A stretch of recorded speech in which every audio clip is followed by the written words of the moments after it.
Don't sign it, please. Don't sign that. The voice cracked through the room like a whip. Every hand froze. Every eye turned. The 12 men seated around the table forgot, for one suspended second, how to breathe. The Cho representatives, who had flown in from out of state specifically for this moment, looked at each other with the particular alarm of men who had not planned for this variable. Kong Taejun lifted his eyes from the signature page. Standing in the doorway was a little girl. 7 years old. Dark-skinned. Yellow sweater twisted from running. Braids coming loose on one side. Small chest heaving like she had climbed a mountain to get here, because she had. 12 floors of stairs, because the elevator operator had tried to stop her, and she had decided that wasn't an option. Her eyes were locked on Taejun, and they did not waver. 2 guards moved toward her immediately. Stop. Taejun's voice was quiet. Both men stopped like they had hit a wall. The little girl didn't flinch. She stood in that doorway with her fists tight at her sides and her chin up, and she stared at the most feared man in the room like she had already decided he wasn't going to scare her. Taejun set the pen down. The room stayed silent. Nobody moved. One of the lawyers shifted slightly in his seat, and the sound of his chair was obscene in the quiet. Who are you? Taejun asked. Ayana. How did you get up here, Ayana? The stairs. She swallowed once. The elevator lady tried to stop me. One of the Cho representatives cleared his throat. Mr. King, this is highly irregular. Perhaps security should.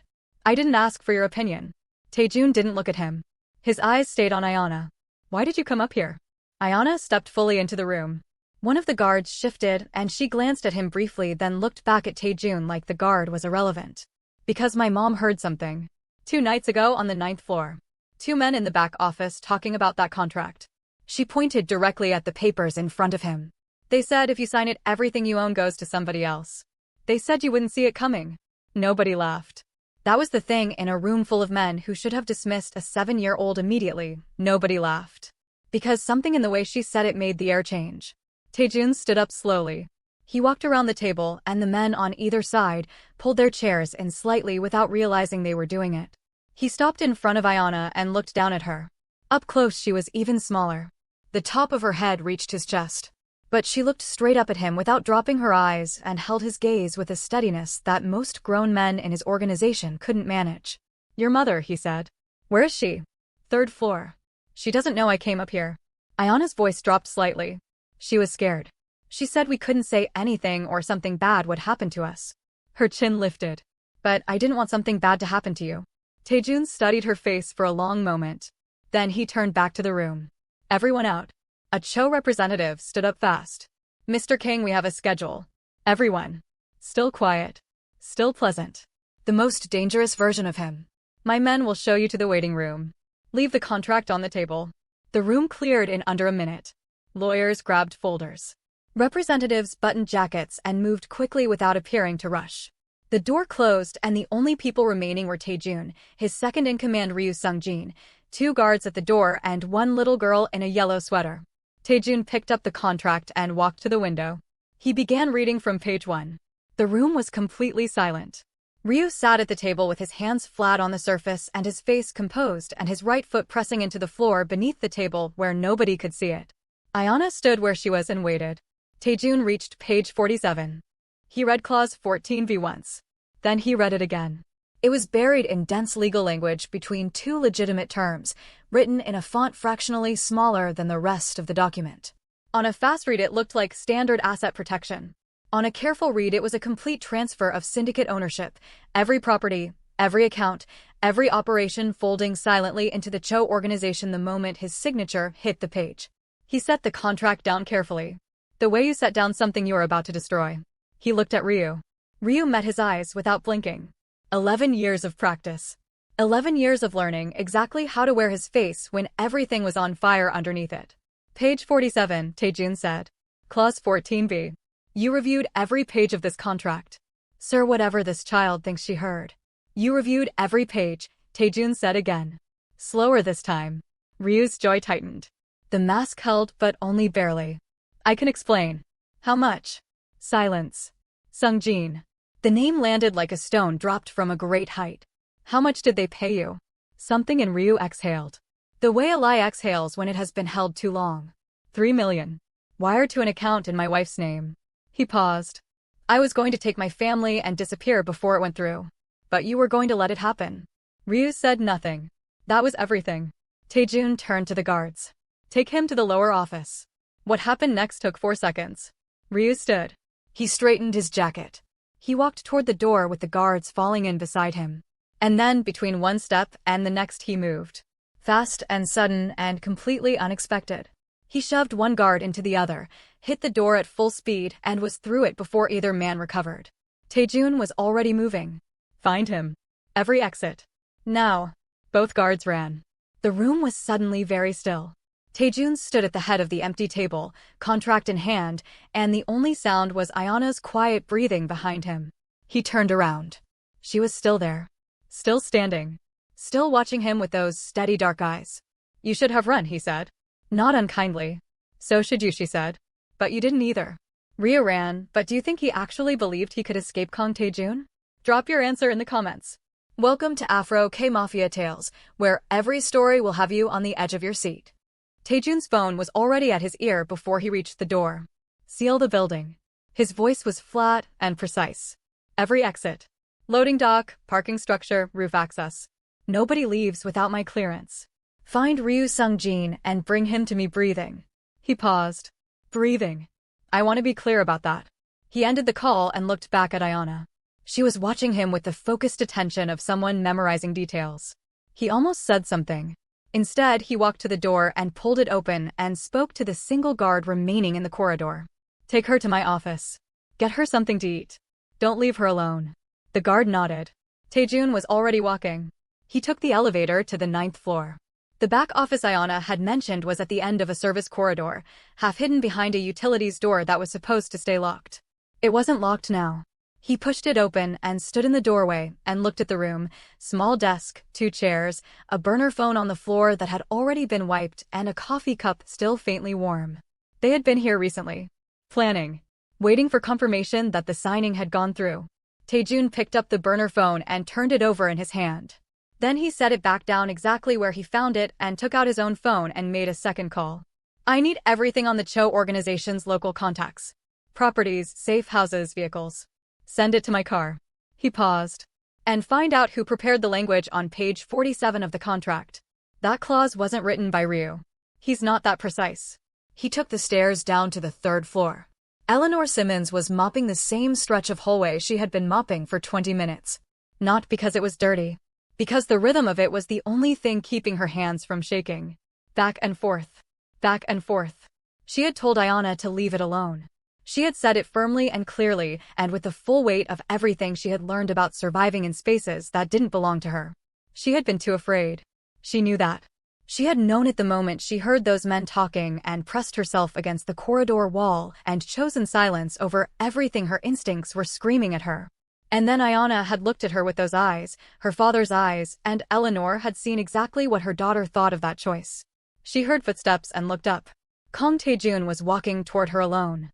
No guards. No jacket. Sleeves pushed up. He looked different from the man she had glimpsed once through a boardroom window, less constructed somehow. More dangerous in a way that was harder to define. Eleanor's mop handle slipped. She grabbed it. Straightened. Her heart was a fist knocking against her ribs. Mr. Kang. Her voice came out thinner than she wanted. My daughter, I told her not to. I swear to you, I told her to leave it alone. She doesn't listen. She has never listened. Please. She saved my life. Eleanor stopped. He said it the way he said everything, plainly, without decoration, just the weight of the fact itself sitting in the air between them. Eleanor's eyes filled before she could stop them. She blinked hard. She was not a woman who cried in front of strangers. She had not cried in front of anyone in a very long time. But the image of Ayana running up those stairs alone hit her somewhere she couldn't armor against. She could have been hurt, Eleanor whispered. She could have walked into that room and... She wasn't. Taejun stopped a few feet away. She walked in and stood her ground in front of 12 men she had never seen. Didn't flinch once. He paused. Where did she get that from? Eleanor almost laughed. The kind of laugh that lives right next to tears. Her father. Her voice went quiet. He never backed down from anything either. A small tightening along her jaw. He's not around anymore. Taejun nodded once. The nod of a man who understood loss without needing the map of it. How long have you worked here? He asked. For years. And before that? She hesitated. I had a catering business. Small. Me and 2 other women. Corporate events, private functions. She paused. It didn't survive. What was it called? Simmons and Grace. He reached into his pocket and produced a plain white card. Just a number. No name. No logo. He held it out. Eleanor looked at it without taking it immediately. She had learned that gifts from powerful men had foundations you couldn't see until they cracked beneath you. That is my private line, he said. Call it Monday morning. Someone will be waiting to discuss relaunching Simmons and Grace. Location. Equipment. Operating costs. Handled. Why? She asked directly. Because your daughter ran up 12 flights of stairs for a man she didn't know. He held her gaze. And you raised her to have that in her even when you couldn't find it in yourself that night. That cost you something. I don't ignore things that cost people something. Eleanor took the card. Her fingers closed around it slowly. She held it against her palm. Where is she? Eleanor asked. Where's Ayana right now? The corner of Taejun's mouth moved. Upstairs. Ordering room service that costs more than your weekly grocery budget. Eleanor closed her eyes briefly. When she opened them, the expression on her face was the precise combination of relief and exhaustion that only mothers understand, the feeling of loving someone so brave it terrifies you daily. She slipped the card into her pocket. Neither of them saw the man at the end of the corridor. He stood just inside the stairwell door, half hidden in shadow, watching. His eyes moved from Taejun to Eleanor to the pocket where the card had disappeared. Then he raised his phone and made a call. It's done, Ryu said quietly. I found something better than running. Ryu is still in the building, and he just watched everything. What do you think his next move is? Drop your prediction in the comments right now. If this story has you gripped, tap the like button and stay locked in. Eleanor was halfway home when her phone rang. She didn't recognize the number. She almost didn't answer. But something in the way it rang, persistent, unhurried, like whoever was calling already knew she was going to pick up, made her thumb move across the screen. Miss Simmons. The voice was male. Calm. The particular calm of someone who practiced it. We need you to do something very simple. Don't speak to Kang Taejun again. Don't call that number he gave you. Don't repeat anything you heard in this building to anyone. A pause. If you do exactly that, your daughter comes home tonight. Eleanor stopped walking. The street continued around her. A bus rolled past. 2 women argued outside a convenience store. The world kept moving with complete indifference to the fact that Eleanor's vision had just gone white at the edges. Where is she? Her voice came out barely above a whisper. Where is my daughter? She's comfortable. She's not hurt. Whether she stays that way depends entirely on you. Another pause. Measured. Rehearsed. You have 1 hour to decide. Don't call the police. Don't call Taejun. Just go home and wait. The line went dead. Eleanor stood on the pavement for 3 seconds. 3 full seconds of her mind going completely blank the way a screen goes blank before it reboots. Then something shifted behind her eyes, something quiet and absolute and terrifying in its stillness, and she reached into her pocket. She pulled out the white card. Her hands were not shaking. She didn't understand why her hands were not shaking, but they weren't. She looked at the number for one breath. Then she dialed. It rang once. Simmons. Taejun's voice came through immediately. Like he had been waiting. They took Ayana. She said it straight. No preamble. No breaking down. I just got a call. A man. He said don't talk to you, don't call the police, go home and wait. He said she's not hurt. Her voice stayed level through all of it. He said I have 1 hour. Silence on the line. Not the silence of shock. The silence of a man shifting from one mode to another. Colder. Faster. Completely focused. Where are you right now? Corner of Aldine and 5th. 3 blocks from the building. Don't move. A pause. I mean that. Don't take 1 step. My car will be there in 4 minutes. The line stayed open. She could hear him moving, hear brief sharp instructions being given to someone in the background, hear a door open and close.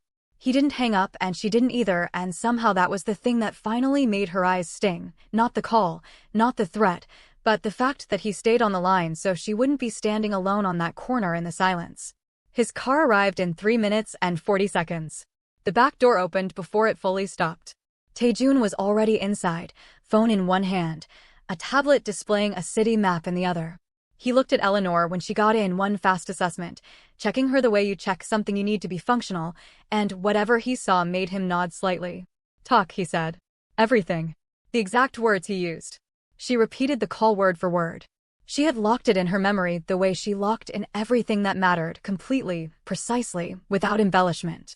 When she finished, Taejun turned to the man in the front passenger seat and said 4 words. Ryu's voice. Confirmed. The man nodded. Recording matched. He used a scrambler, but the pattern is his. Taejun looked at the map. 3 properties were already highlighted in red, locations pulled from the Cho organization's known holdings in the city. Safe houses. Places where a man who was running would feel temporarily safe because they weren't registered to him directly. He didn't leave the building when he ran, Taejun said quietly. More to himself than anyone else. He stayed. He watched. He saw me give you the card. He paused. He took Ayana because he needed something to trade. Not money. Time. His eyes moved across the map. He's not running anymore. He's negotiating. Eleanor looked at the highlighted properties. Which one? Taejun glanced at her. Something in her voice had caught his attention, the absence of panic where panic should have been. The second one is most likely. Industrial block, minimal foot traffic, accessible from 2 directions. He paused. We move in 20 minutes. I'm coming. No. She doesn't know your men. Eleanor's voice was flat and certain. She knows my voice. If she's scared and she hears strangers coming through a door, she will fight them and someone will get hurt. She looked directly at him. I'm coming. Taejun studied her face. The same way he had studied Ayana's face in the boardroom, reading something that went beyond the surface of it. Then he turned back to the map. He didn't say no again. The car moved through the city with the quiet urgency of something that had already decided how this was going to end. Eleanor sat with her hands in her lap and the white card still in her fingers and looked out the window at the streets sliding past. She thought about Ayana's braids coming loose. She thought about a yellow sweater. She thought about a little girl who ran up 12 flights of stairs because her mother couldn't, and she made herself a promise right there in the back of that car, quiet and unspoken and absolute, that she would never make Ayana carry something alone again. Taejun's phone buzzed. He looked at the screen. His jaw tightened once. They moved her. His voice was completely controlled. New location. Port Warehouse. South End. He looked up. Ryu knows we're coming. Eleanor's hand closed around the card until the edges pressed into her palm. Then we go faster, she said. Eleanor got in that car without hesitating. Would you have trusted Taejun in that moment or called the police instead? Tell me in the comments. The port was silent in the way that dangerous places are silent, not empty, just holding its breath. Taejun's cars arrived without headlights, rolling to a stop 2 blocks from the warehouse with the quiet precision of men who had done this before. 8 of them fanned out immediately, moving through the shadows between shipping containers with practiced efficiency. Nobody spoke. Hand signals only. Taejun had given the instructions once in the car, and nobody needed them repeated. Eleanor stayed close to Taejun. He had given her one instruction, stay behind him, don't move unless he said move, and she had nodded once and meant it. They approached from the eastern side where a rusted service door sat slightly ajar. Taejun paused outside it. He held up a fist and everyone stopped. He listened. Inside, faint. A child's voice. Not crying. Talking. Telling someone that her mother was going to be very upset and that they were going to be in a lot of trouble. Eleanor's eyes closed for half a second. Taejun looked at her. She nodded. She was ready. He went through the door first. The warehouse was large and poorly lit, orange security lighting throwing long shadows across the concrete floor. Ayana was seated on a wooden crate in the center of the space, wrists zip-tied in front of her, still in her yellow sweater, one braid completely undone now.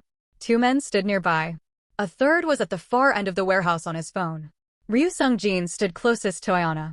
He looked up the moment the door opened. For a fraction of a second something crossed his face, not surprise. He had been expecting this, but something older and heavier. The look of a man watching the last door close. Taejun. His voice was steady. He had his hand on Ayana's shoulder. Not gripping. Just resting there. A reminder of where the leverage was. Ayana looked at the door. When she saw Eleanor, her whole face changed, relief crashing through her like a wave, but she didn't scream, didn't lunge forward. She sat still. Smart girl. Mom, she said. Just that one word. Completely calm. Completely Ayana. I see you, baby. Eleanor's voice didn't break. I see you. Taejun's men had already spread to the edges of the warehouse, positioning silently in the shadows. The 2 guards near Ayana looked around and realized with dawning dread that they were surrounded before anyone had announced it. Taejun walked forward alone. Unhurried. Hands loose at his sides. Let her go, Sungjin. I want safe passage. Ryu's voice was tight but controlled. Me and my family. Out of the country. You don't come after us. This ends here. You took a child. Taejun said it quietly. A 7-year-old girl who never did anything to you. He kept walking. Slow and steady. You had 11 years of loyalty from me. 11 years of protection. And when you decided to betray me, you could have run cleanly. Instead, you took a child. He stopped 10 feet away. There is no version of tonight where you walk out of here with anything, Sungjin. The only question left is how this ends for you. Ryu's hand tightened on Ayana's shoulder. Ayana looked up at him. Calm as still water. You should let go, she said quietly. He's not going to stop. Something in Ryu's face cracked.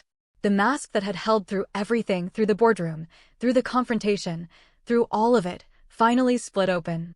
What was underneath wasn't hardness. It was exhaustion. The bone-deep exhaustion of a man who had made a terrible choice and followed it all the way to the bottom. His hand dropped from her shoulder. Everything moved at once. Taejun's men came in from 3 sides. The 2 guards near Ayana stepped back and found hands on their arms immediately. The man at the far end dropped his phone and put his hands up before anyone reached him. Ryu stood completely still as 2 men flanked him, not fighting, not running, just standing there with his eyes on the floor like a man finally putting something down that had been too heavy for too long. Eleanor crossed the warehouse in 10 steps. She reached Ayana and pulled her in and held her with the particular ferocity of a mother who has spent hours imagining this moment. Ayana pressed her face into Eleanor's shoulder, and for the first time since the boardroom, since the stairs, since all of it, she let herself be small. Her shoulders shook once. Just once. Then she breathed out slowly and held on. I told them you were going to be upset, Ayana said into Eleanor's shoulder. You have no idea, Eleanor whispered. Was I brave? Eleanor pulled back and looked at her daughter's face. Untied the zip ties carefully. Smoothed the loose braid back from her face with both hands. Her eyes were bright but steady. You were the bravest thing I have ever seen in my life.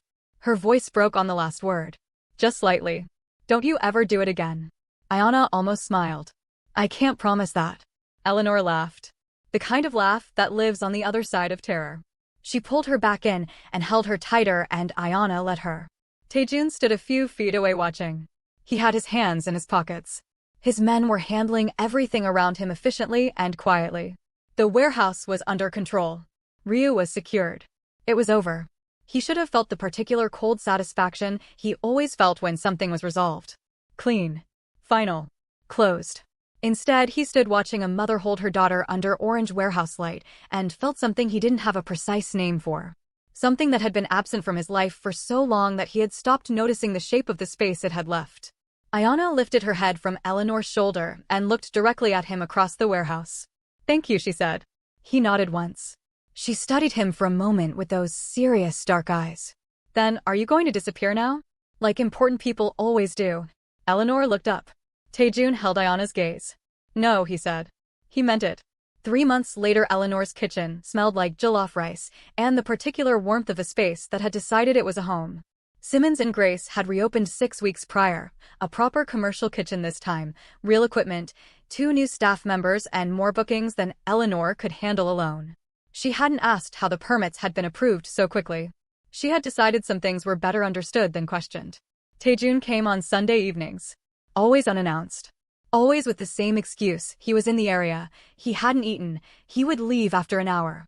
He never left after an hour. He sat at the kitchen table while Eleanor cooked and Ayana did her homework spread across the entire surface because she claimed she needed the space.